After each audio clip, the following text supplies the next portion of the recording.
మనలో చాలామంది ఆనందం కోసం వెతుకుతూ ఉంటారు. కానీ ఒక్కోసారి ఎంత వెతికినా అది దొరకదు. ఎందుకు? బహుశా మనం తప్పుడు చోట వెతుకుతున్నామేమో. ఈరోజు మనం అహం అనే ఓ చిన్న గదిలోంచి బయటపడి విశ్వ చైతన్యం అనే విశాలమైన ప్రపంచంలోకి ఎలా అడుగుపెట్టాలో చూద్దాం. ఇది కేవలం తత్వశాస్త్రం కాదు, నిజమైన ఆనందానికి ఓ దారి.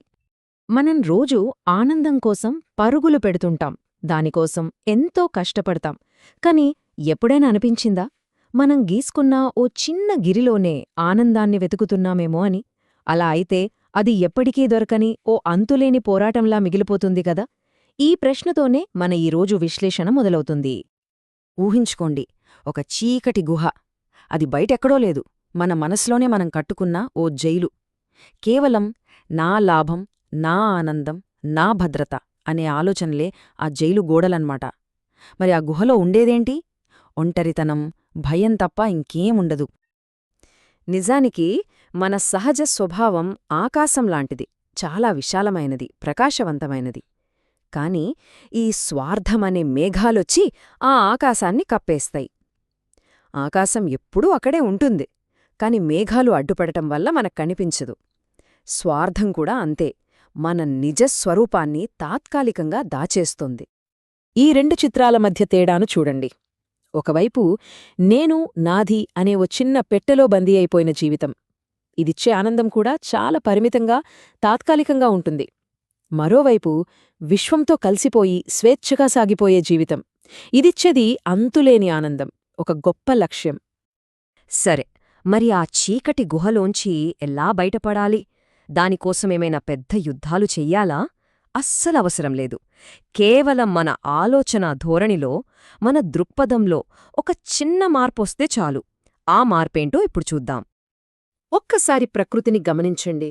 ఒక పువ్వు తన సువాసనను తనకోసమే ఉంచుకుంటుందా? లేదు కదా, ప్రపంచమంతటికీ పంచుతుంది. అందుకే అది ఎప్పుడూ అంత అందంగా వికసిస్తుంది. అలాగే మన ప్రతిభను, మన శ్రమను ఇతరుల మంచి కోసం ఉపయోగించినప్పుడు మనం కూడా విశ్వం యొక్క ఈ సహజమైన ఆనంద వ్యవస్థతో కనెక్ట్ అవుతాం. దీన్నే డీఫాల్ట్ సిస్టమ్ అనంటున్నారు. అయితే ఈ ఆలోచనకు మూలం ఎక్కడ ఉంది? దీనికోసం మనం కొంచెం కాలంలో వెనక్కి వెళ్దాం, సరిగ్గా 1987 వసంతకాలంలోకి.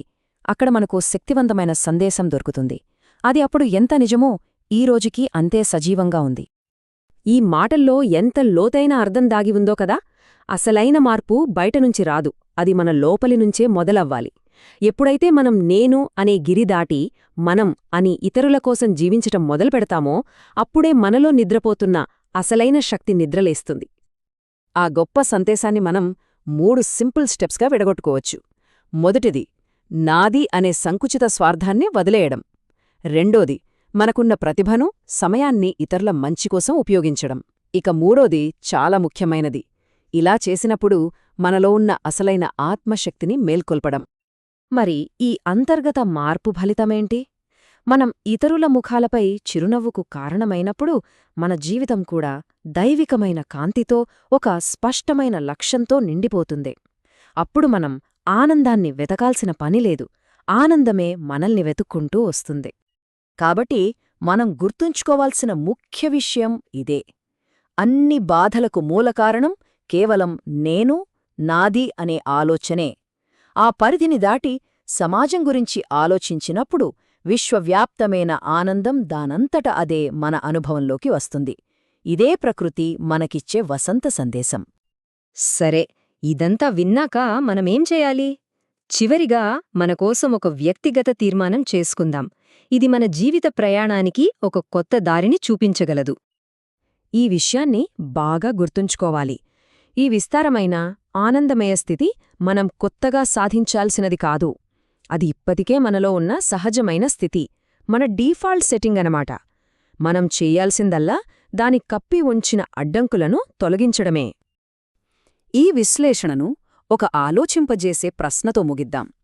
ఈ విశ్వవ్యాప్త ఆనందాన్ని అనుభవించడానికి మన జీవితంలో స్వార్థం అనే ఏ మేఘాలను మనం తొలగించుకోవచ్చు?